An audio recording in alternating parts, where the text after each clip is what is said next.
vida, cabeça pra cima.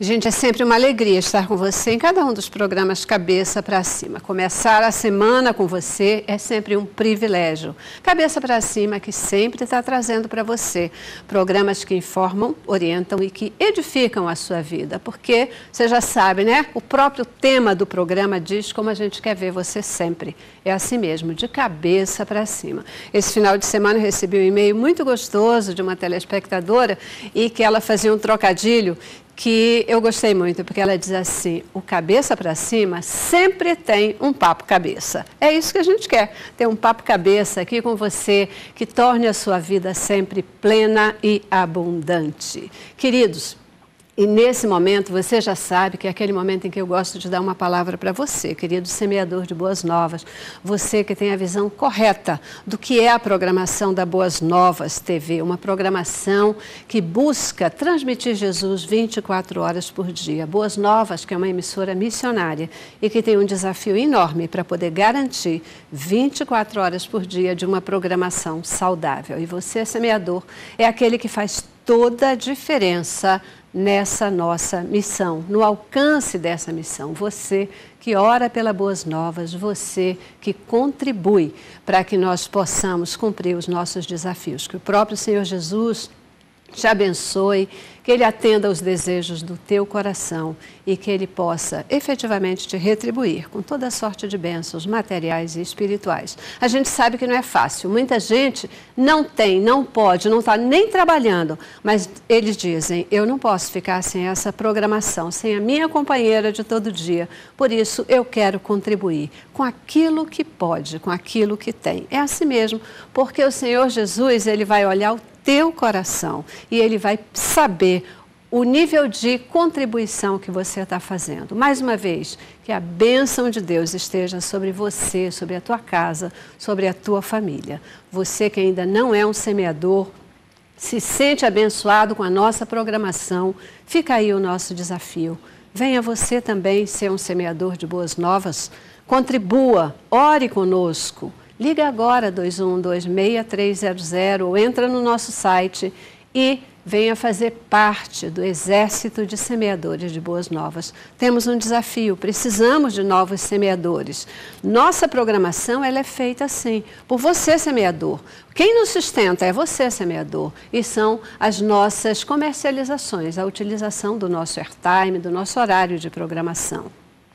Quanto mais semeadores nós tivermos, mais nós estaremos focadinho em você e com a programação que você gosta, no horário que você gosta. Que o Senhor te abençoe e te guarde e que Ele faça resplandecer o seu rosto sobre ti. 2126-300 ou no nosso site www.boasnovas.tv. Vem ser um semeador de Boas Novas também. Em 2012, o Brasil atingiu a marca de mais de 21 milhões de pessoas com mais de 60 anos de idade, segundo dados do IBGE. E o Brasil foi classificado em 31º lugar no ranking de bem-estar do idoso. Por outro lado, a expectativa de vida do brasileiro não para de crescer.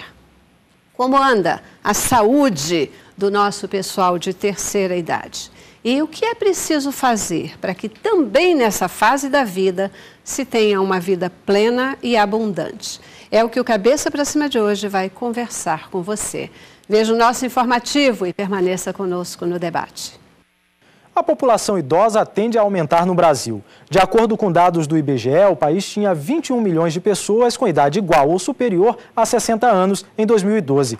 A estimativa da Organização Mundial de Saúde é que o país seja o sexto em número de idosos em 2025, quando deve chegar a 32 milhões de pessoas com 60 anos ou mais.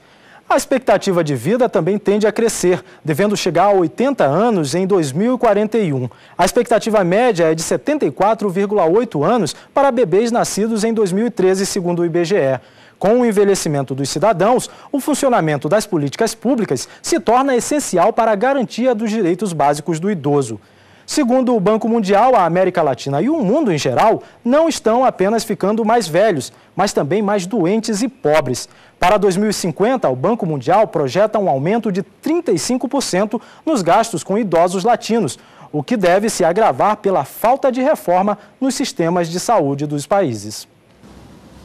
É interessante, né? Quando a gente começa a falar em terceira idade, quando a gente fala em idosos, a tendência é a gente falar de saúde. Hoje a gente vai falar de saúde também, mas não só. Eu quero falar de bem-estar, eu quero falar de vida plena e vida abundante.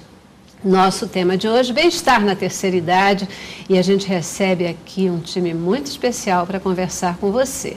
No estúdio, Sandra Alves, ela que é médica, homeopata e ortomolecular, é também pós-graduada em gerontologia pela Universidade de Coimbra. Super chique, brigadíssima por você estar aqui para falar com a gente obrigada, sobre esse tema, querida. Nós é que agradecemos, obrigada. Tem trabalhado com o pessoal de terceira idade? Sim, muito. Muito, né? Até porque, como nós fazemos homeopatia e ortomolecular, e hoje em dia o idoso se preocupa mais em ter qualidade de vida, não é? Antigamente, uma pessoa de 60 anos era uma pessoa bem mais cansada, bem mais abatida, desgastada, não é? Verdade. E hoje em dia, a tecnologia e as descobertas na área da medicina, os exames, enfim, né, a própria prevenção, não é? Das doenças, a percepção do envelhecimento está mudando. Então, as pessoas estão buscando mais esse recurso na área médica. E a homeopatia, até por ser uma medicina sem efeitos colaterais e por ter um aspecto bem preventivo, está sendo bastante procurada. Bacana. Vamos já entender melhor essa coisa toda por aí, né? Também conosco, e pela primeira vez aqui no Cabeça para Cima, o Arthur Moreira da Silva Neto. Ele que é gerontólogo, é também professor e coordenador de pós-graduação em gerontologia da AVM, Faculdades Integradas aqui no Rio de Janeiro. Muitíssimo obrigada por estar aqui com a gente. Olá, muito obrigado. Eu que agradeço. O que é a AVM? A AVM é a Vez do Mestre. É uma faculdade integrada ligada à Universidade Cândido Mendes. Perfeito. E você também aí é um estudioso do pessoal da terceira idade, tem trabalhado com isso? Sim, eu tenho estudado o envelhecimento já desde 2003, quando eu fui para Portugal fazer uma pós-graduação em geriatria e gerontologia na Universidade de Aveiro. E de lá para cá eu venho estudado o envelhecimento como um todo. O que facilitou foi o fato de eu inicialmente ser pedagogo, ou seja, eu comecei com as crianças e depois resolvi acompanhar o processo todo. E o professor Arthur tem uma vasta experiência em Portugal, porque ele fez o doutoramento dele lá. Ele é doutor, né, pela Universidade de... Sim, eu fiz doutoramento em educação, mas investigando a questão do envelhecimento, mais precisamente a passagem da vida laboral para a aposentadoria. Bacana. Vamos falar um pouquinho sobre isso também. Portugal, vocês dois escolheram Portugal para se especializarem em termos de terceira idade, de idosos. Portugal tem algum foco maior nisso? É algum polo especial para esse assunto ou como é que é? Você que teve mais tempo lá, Arthur. Sim, eu vivi lá há 10 anos e ainda estou ligado a 2 universidades lá. Eu resolvi estudar em Portugal porque eu queria conhecer o envelhecimento mais de perto. Em 2003, o envelhecimento aqui no Brasil ainda não era tão visível como nós temos hoje. E naquela época eu achei que, vivendo num país onde tivesse muitos idosos e no velho mundo, né, no chamado velho mundo, eu teria condições de avaliar melhor o processo de envelhecimento como um todo. Aí escolheu Portugal. E eu também, por minha vez, devido a essa experiência, porque no Brasil a gerontologia e a geriatria, digamos assim, é uma abordagem um pouco recente, é jovem, digamos assim, né? E fora do Brasil, principalmente na Europa, essa percepção da qualidade de vida com a idade chegando é bem mais desenvolvida, né? Não só na Europa, mas inclusive nos Estados Unidos. Eles têm uma visão bastante diferenciada e de qualidade. Não é? Então, a gente precisa aprender para trazer não é? a visão, a percepção, essa mudança de fase, não é? Que se torna, por vezes, bastante abrupta e transtorna a vida das pessoas. Uma pergunta que todo mundo faz e o pessoal comenta muito, né? A gente vê toda hora se esbarrando nisso, né? Primeiro, que dizer que alguém é idoso já causa um constrangimento, né?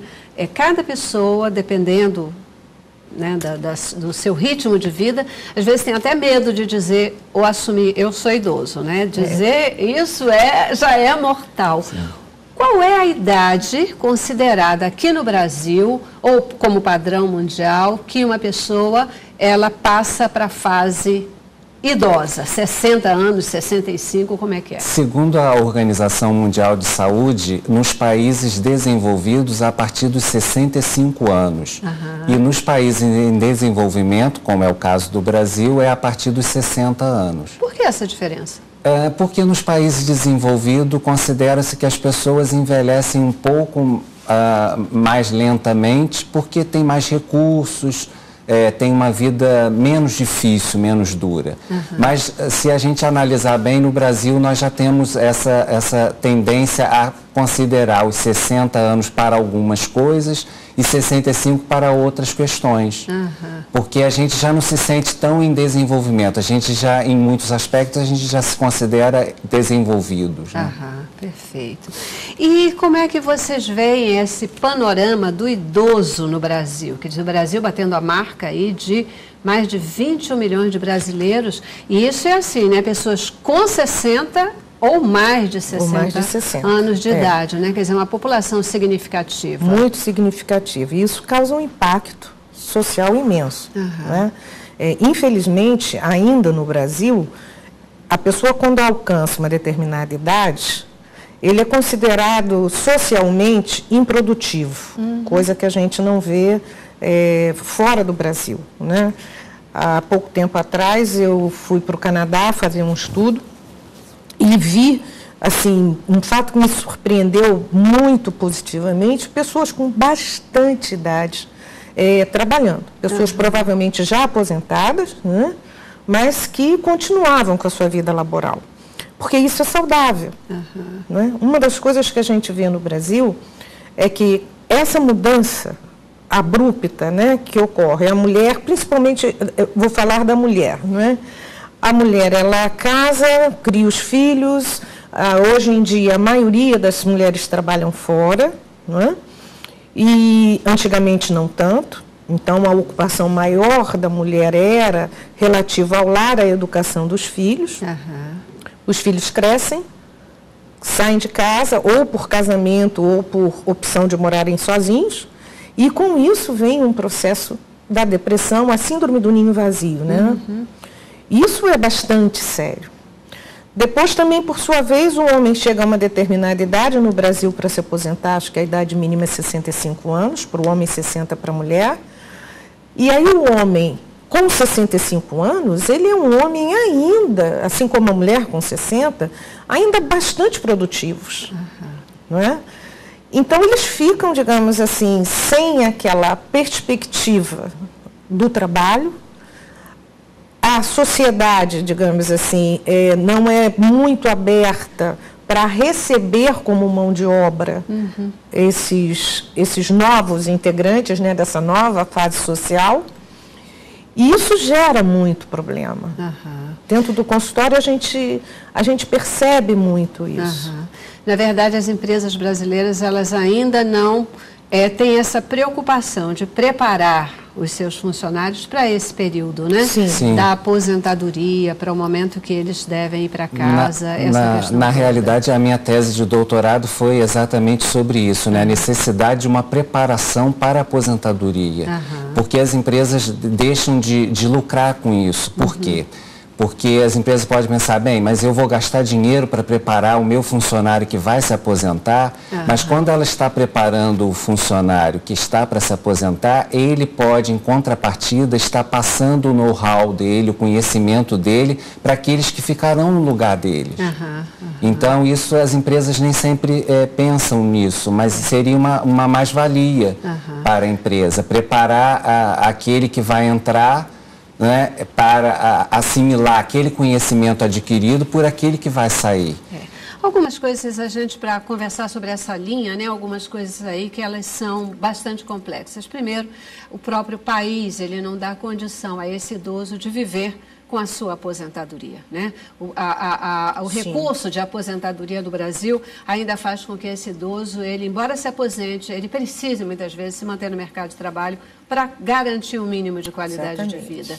E ele se mantém muitas vezes num subemprego, porque o próprio país não valoriza o conceito dos idosos, né? Mas a gente já precisa fazer o nosso primeiro intervalo, vou dar uma paradinha e a gente volta ainda falando um pouquinho sobre isso, tá bom? Vamos lá.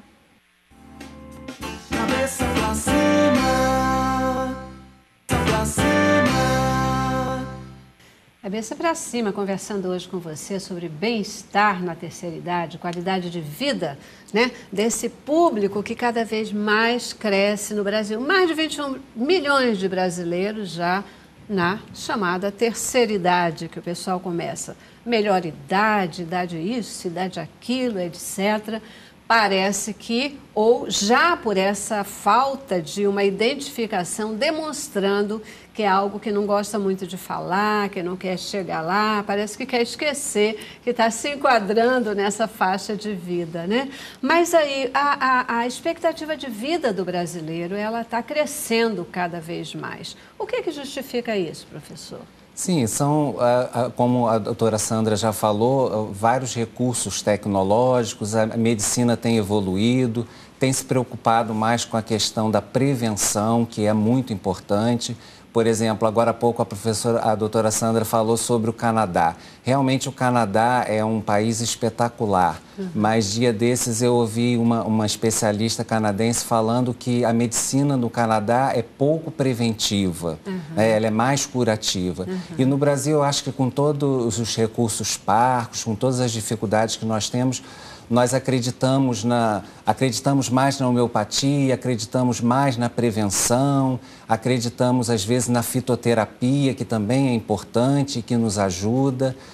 Já há experiências em postos de saúde em que especialistas em fitoterapia já recomendam um chá de alguma erva que pode ser útil para baixar a pressão arterial e para aliviar a ansiedade.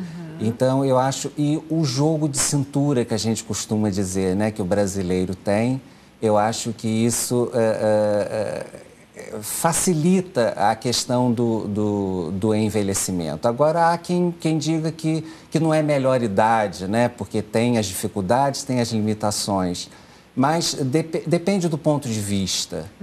Eu trabalho com idosos na UNAT da UERJ, UNAT é a Universidade Aberta da Terceira Idade, e também trabalho com idosos na UNAT da Veiga de Almeida. São duas universidades próximas, mas distintas, uma é pública, a outra é privada, e eu vejo nos meus alunos que são idosos que sabem viver, são idosos que sabem aproveitar o lado bom da vida. É claro que eu não posso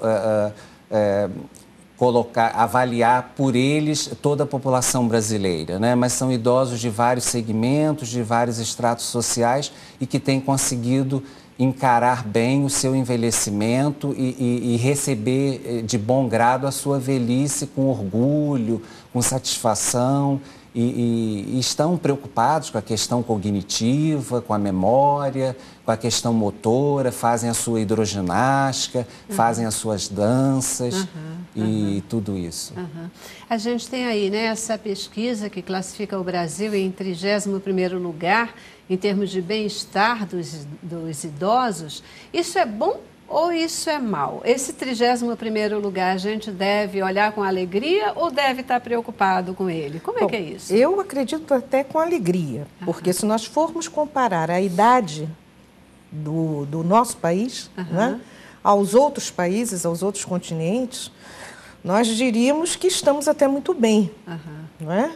Agora, uma consciência, como o professor Arthur estava falando, hoje em dia existe já uma consciência do preparo social da velhice. Né? Os nossos idosos são mais bem informados, a qualidade da alimentação também é trazido muito à tona como um fator preventivo e até terapêutico, não é? A política pública, algo voltada para a prevenção também, impedindo a mortalidade como havia antigamente, né? Principalmente os exames preventivos a nível de diabetes, hipertensão, câncer, que eram os maiores inimigos da longevidade. Não é? O trabalho também a nível de várias especialidades médicas, como oftalmologia, prevenção de glaucoma, porque não parece, mas tudo isso oferece uma qualidade de vida bem melhor ao idoso. Não é? Hoje em dia tem-se acesso em hospitais públicos a cirurgias de catarata, então o idoso que ele consegue ter uma acuidade visual, que ele consegue ter uma alimentação mais saudável, a atividade física, essa consciência, não é? O professor Arthur trabalha na UNAT, então é uma universidade do Estado que oferece todo um trabalho de assistência ao idoso, não é? Esclarecendo, educando, diversificando os temas, e sabe-se hoje em dia que o cérebro tem uma plasticidade que a gente pode trabalhar em cima disso, levando conhecimentos, levando novas formações, novas informações, não é? O trabalho geriátrico também, de prevenção mesmo. A própria homeopatia, a gente pode ir trabalhando muito essa área, não é? E os recursos novos. Eu fiz um curso na semana passada que eu fiquei assim fascinada, né? Eu fui fazer um curso com professores na área de neurologia, e qual não foi a minha surpresa, né, de saber que Harvard, e eu brinco até no outro programa, falei, quando Harvard diz que é verdade, ninguém contesta, e que hoje em dia sabe-se dessa plasticidade neuronal, né, dessa capacidade do cérebro se manter sempre ativo, atuante, e quanto mais cedo. Isso é uma coisa que eu gostaria muito de falar para o teu público. Quanto mais cedo as pessoas tiverem a consciência que a prevenção da velhice não começa aos 60, 70 anos. Pois é, Sandra, eu quero, assim, já que você quer falar isso para o nosso público, essa é a minha próxima questão, né? Porque uma velhice, né, saudável, ela não começa lá. Não. Né? Ela tem que começar antes. Né? Qual é a palavra, qual é a dica de vocês? Porque hoje a gente está vendo que as doenças que eram doenças da velhice, elas estão chegando à infância com muito mais rapidez. Crianças, jovens, adolescentes, né? Com doenças que a gente só via lá atrás. Me dá um pavor de imaginar, meu Deus, a expectativa de vida aumentando e esse quadro. Como é que a gente lida com isso e quando que a gente deve começar a cuidar da velhice? Eu particularmente acho que a velhice, ela... Eu não encaro o ficar idoso ser igual a ficar velho.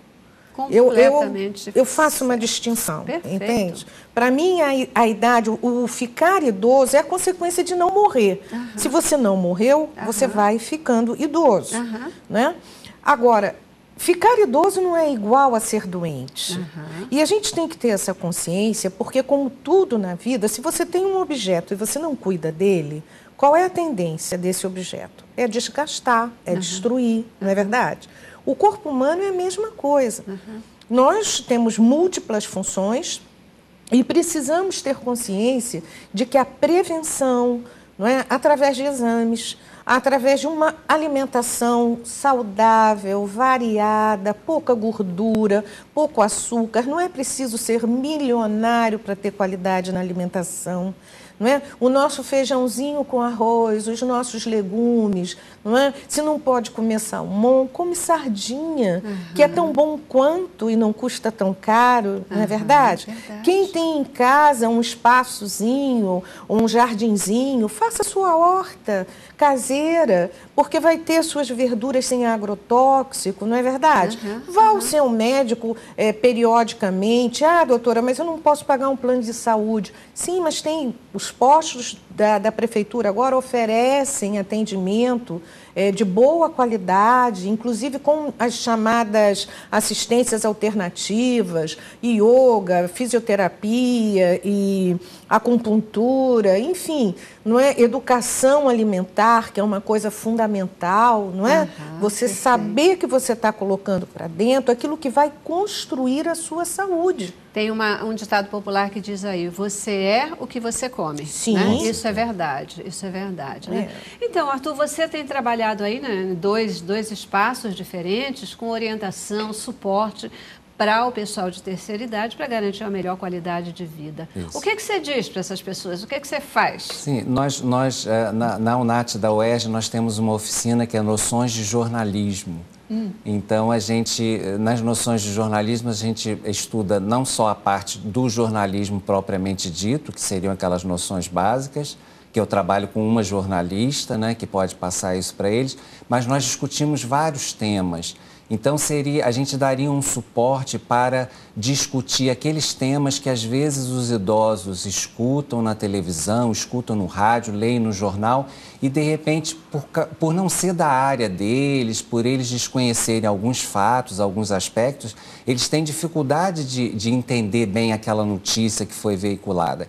E a gente tenta trocar aquilo em miúdos, a gente tenta esclarecer aquilo que é possível, a gente convida pessoas de variadas áreas para conversar com os idosos e esclarecer as suas dúvidas.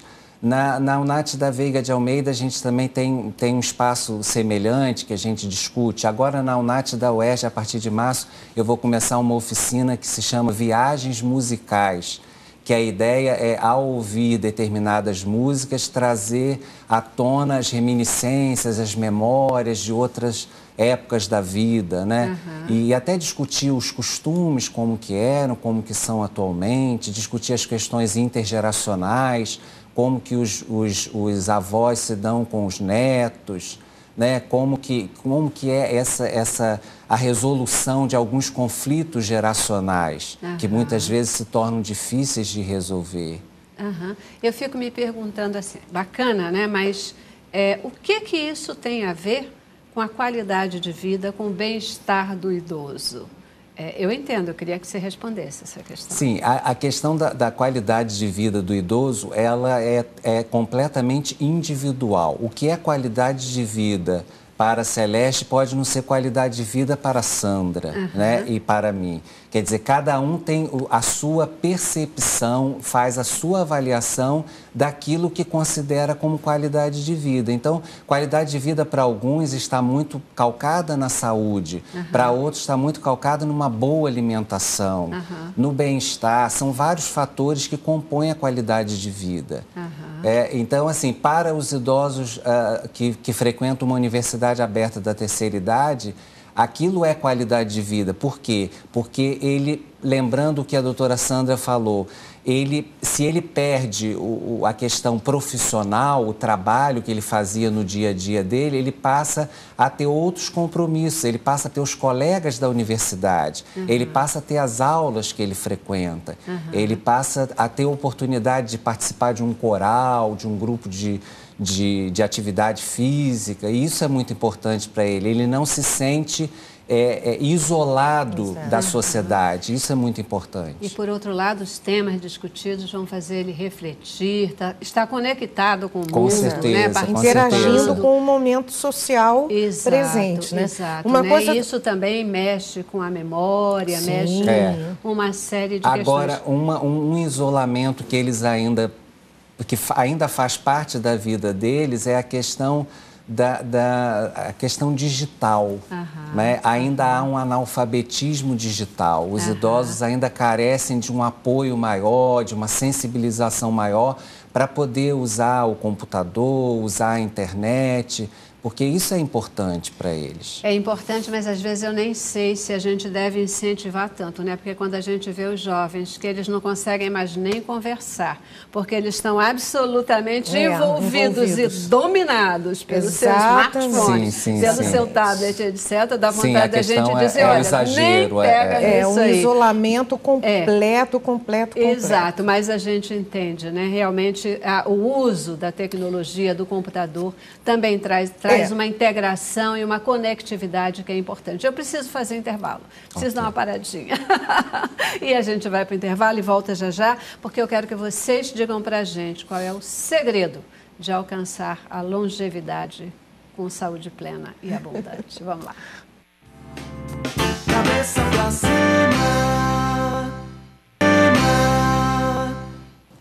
E aí, você que está acompanhando a gente nesse momento, você já está na terceira idade, tem prazer de estar nessa idade, ou você é daqueles que diz, não gosto de falar sobre isso, não gosto de dizer a minha idade, tem medo até de abrir a boca para falar a sua idade. Olha, se você tem medo, se você reage assim, está na hora de você cuidar da sua vidinha, viu? E você ter prazer. Quanto mais prazer você tiver de estar na terceira idade, mais feliz você vai ser. Melhor você vai lidar com ela, vai descobrir os prazeres de estar nessa fase, né? E não ter saudade do tempo que era jovem, não. A Bíblia nos ensina que há tempo para todas as coisas. Há tempo da gente ser jovem, há tempo da gente ser idoso, né? E saber lidar com todos os fatores dessa idade me parece que é a coisa principal e fundamental. Mas antes de vocês dizerem para a gente qual é o segredo de ficar feliz e ficar bem nessa fase, antes do recadinho de vocês, eu tenho outro recadinho para o nosso telespectador. Olha aí.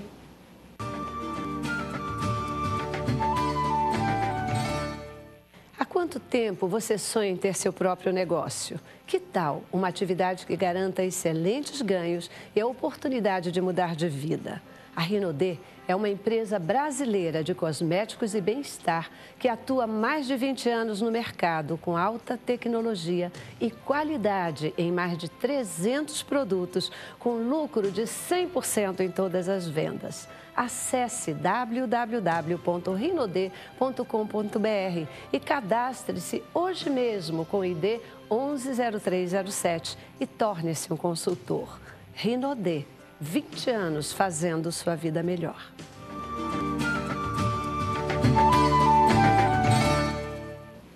Então, aí, qual é a importância do emocional na vida de uma pessoa que já chega à terceira idade? Bom, eu acredito que o emocional é tudo na vida de qualquer pessoa. Mas para quem chega na terceira idade, é o que eu digo para os meus pacientes, é o seguinte, eu brinco, eu digo, gente, a outra opção é cruel. Porque se você não envelhece, é porque você morreu, não é? E o que a gente precisa aprender? É exatamente isso que você estava falando, Celeste. Existem pessoas que não aceitam envelhecer, não é? E tudo na vida, tudo, tem um princípio, um meio e um fim.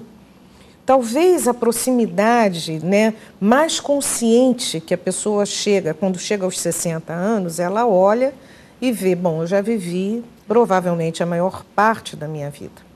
Isso mexe emocionalmente com a pessoa.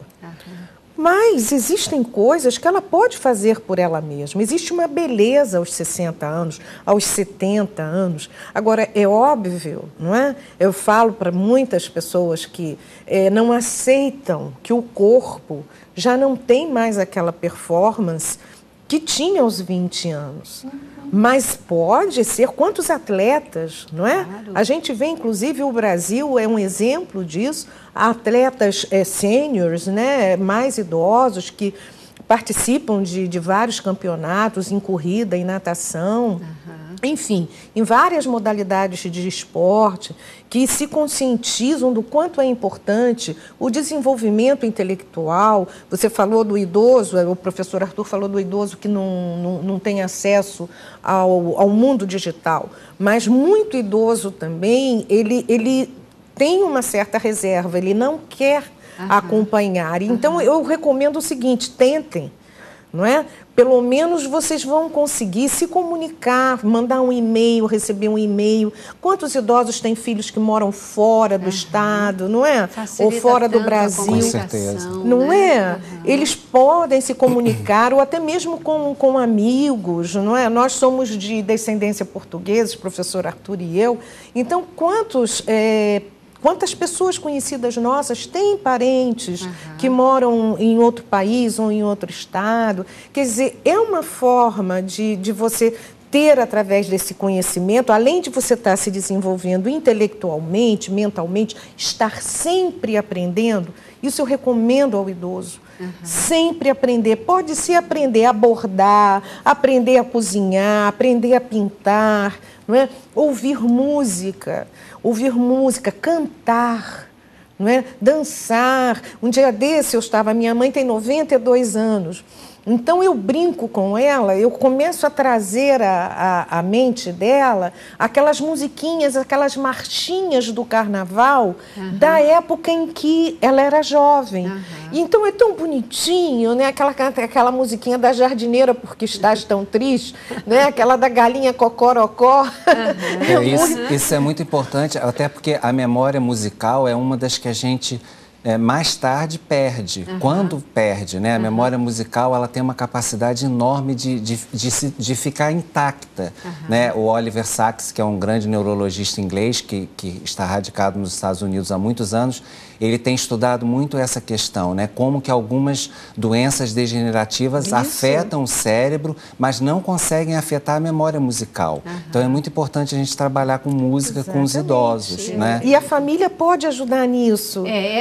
De novo, bacana, a gente está numa sintonia boa, porque essa é também a minha pergunta de agora, né? A gente está falando aqui até agora no idoso propriamente dito, mas um fato é que muitas vezes a pessoa, quando ela já está mais idosa, às vezes as doenças dessa fase têm um impacto dentro do seio familiar. Com certeza. Como a família precisa reagir com relação aos seus idosos? Vamos falar um pouquinho da questão dos asilos, da importância ou do problema que muitas vezes né, a utilização de um asilo na vida dos idosos. Família e esse momento. Celeste, eu acho o seguinte, eu acho que a gente tem que ser realista, né? O melhor é que a família possa cuidar dos seus idosos, mas nem sempre a família tem condições.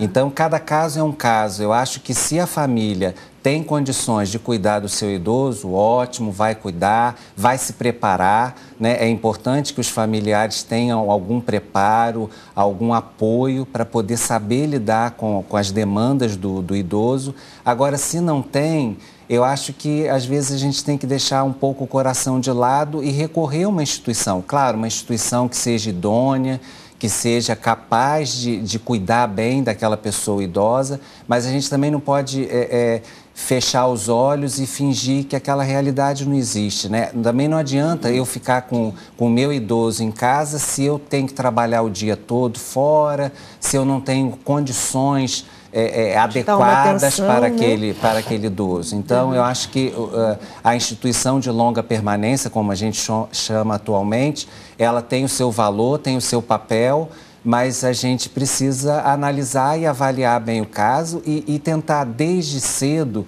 mostrar às crianças que o idoso merece respeito, né? Que o senhor e que a senhora têm toda uma história de vida e tem muitas vezes, uma experiência, né?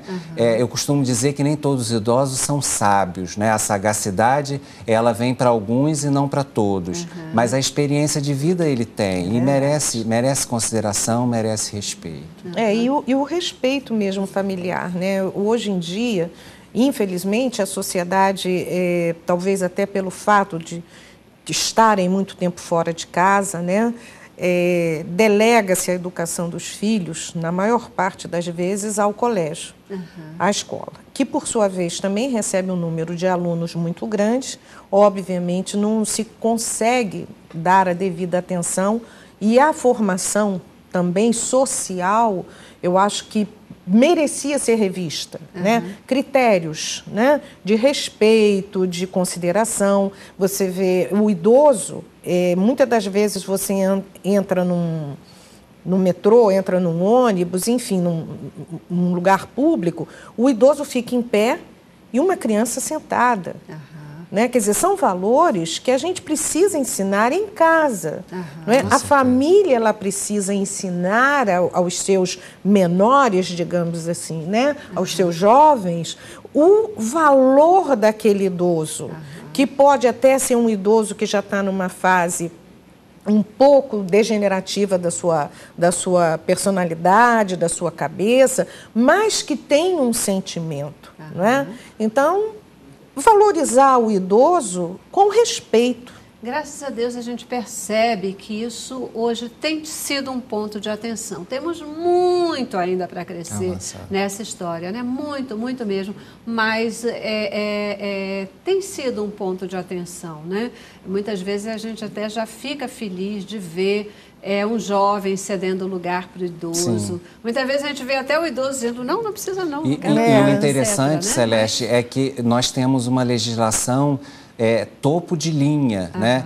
Lá na Europa, quando eu falei do Estatuto do Idoso brasileiro, muitos professores da universidade quiseram fotocopiar porque acharam o máximo o nosso Estatuto do Idoso. É claro que nem sempre ele é seguido à risca, como deveria ser, mas já é um avanço muito grande. O Brasil é craque em ter leis excelentes, a gente sempre vê isso. E eu posso dizer, por exemplo, o nosso idoso não paga transporte público. Lá fora ele paga transporte público. É porque ele tem uma aposentadoria, ou ele vai ter, né, contrapartidas que dão condição dele manter. Não, eu concordo. O que eu quero dizer, a questão da política integral, né? A política integral que dá condições para que ele não seja tratado como um subser, porque na origem, desde os direitos da aposentadoria direta, ele é visto como um todo, né? Sim, e eu acho que isso é que é um negócio bacana. Claro, sem dúvida. E acho que outra questão assim, que ajuda muito o idoso a envelhecer melhor é a fé, a espiritualidade. A espiritualidade é muito importante para o idoso, porque independente do apoio familiar, né, ele sabe em quem confia, né, e isso é um apoio fundamental. Né? E a ciência... Hoje, graças a Deus, a ciência hoje consegue reconhecer o valor da espiritualidade para o bem-estar do ser humano. Exatamente. A gente tem visto isso nas mais diferentes formas, né? Em qualquer idade, no restabelecimento da saúde, às vezes em doenças graves, efetivamente na velhice, né? E está provado. Harvard fez um estudo. Não, gente, sabe por que eu falo muito em Harvard? É pelo seguinte... certíssimo, porque o que Harvard diz... E também porque eu faço parte de um grupo de estudo conectado a Harvard. Eu faço um intercâmbio com Harvard a nível de medicina. Então, o que acontece? Eu achei isso genial, porque vem corroborar exatamente isso que a gente está conversando aqui. Foi provado que as pessoas que têm uma fé em Deus, que oram, que se conectam com Deus, adoecem muito menos. A velocidade de envelhecimento é muito menor. O nível de conservação intelectual, cognitivo é maior. As pessoas que fazem parte de uma igreja, de uma congregação, onde elas podem cantar, onde elas podem participar ativamente, isso faz um benefício enorme. A oração, quando você ora, você começa a mobilizar, quando você tem fé, você mobiliza substâncias dentro do seu organismo curativas. Isso está provado. Isso daí, eu digo que não é conversa de carola. Né? Isso daí está cientificamente provado. Eu acho que essa prova ela é absolutamente real, porque é o que a Bíblia nos ensina, né? Quando a gente ora com real fé no Senhor, quando a gente tem essa postura de saber que Deus é Deus e que todo o trabalho é dele, e que o nosso trabalho é simplesmente descansar nele. Exatamente. Claro que isso reflete na nossa qualidade de vida, né? E o que eu acho maravilhoso, Celeste, é porque nós acreditamos nisso piamente. Agora, existe toda uma comunidade científica que foi preciso chegar, através de pesquisas, à conclusão científica do que a fé, do que a Bíblia nos diz como verdade. Então, eu acho isso maravilhoso. Você é uma cientista, né? E mais uma vez isso vem corroborar algo que a gente já tem falado também aqui outras vezes no Cabeça para Cima, é que, na verdade, não é a ciência que explica a Bíblia, mas é a Bíblia que explica a ciência. Mais dia, menos dia, as pesquisas científicas comprovam aquilo que a Bíblia Mas eu, como médica cristã, você imagina a dificuldade que a gente tem, né, de falar sobre Deus diante de uma comunidade que às vezes te olha até como uma pessoa... É verdade, não é? É verdade. E eu quero dizer para vocês que a Sandra não está falando aqui de religião, não, tá? Ela está falando de fé, ela está falando realmente a gente crer naquele que é o único Deus. A gente está falando de Cristo e de salvação. Intervalo, gente. Estourei todos os tempos. Vamos lá. Cabeça pra cima. É isso aí, queridos. O Cabeça para Cima de hoje conversando com você sobre qualidade de vida na terceira idade, vida plena e abundante, com nossos convidados aqui, especialistas nesse público. Muitíssimo obrigada pela presença e participação de vocês. Nós que agradecemos. Isso aí. Foi um que prazer. vocês continuem trabalhando com foco nesse público para que os nossos idosos aqui no Brasil eles possam ter cada vez mais saúde, vida plena e abundante e também serem mais respeitados pelos nossos jovens. Obrigadíssima. E muito obrigada a você também que participou com a gente nesse programa. Esse programa é feito para você. Ok? Terminamos o programa com boa música, porque a música, lembra, ela também ajuda, nos traz boas memórias e faz bem para a nossa vida. Boa música com o Ministério Pedras Vivas, terminando o Cabeça para Cima de hoje. Paz.